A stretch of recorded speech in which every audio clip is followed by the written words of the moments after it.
Adam Gilchrist বলেছেন যে RCB এই আইপিএলের মরশুমের টেবিলের একেবারে নিচে থাকবে। হ্যাঁ বন্ধুরা, আপনারা নিশ্চয়ই দেখেছেন যে এবার আরসিবি অনেক ইংরেজি খেলোয়াড় মানে ইংল্যান্ডের খেলোয়াড় খেলছে, যেমন Phil Salt, Jacob Bethell, Liam Livingstone, এবং এই খেলোয়াড়রা না ভারতীয় সিরিজে পারফর্ম ভালো করেছে না চ্যাম্পিয়ন ট্রফিতে ভালো পারফর্ম করেছে।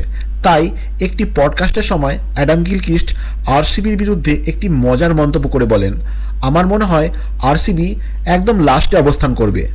এবং আমি এই কথাটি এই কারণে বলছি যে দলে অনেক বেশি ইংল্যান্ডের প্লেয়ার খেলছে।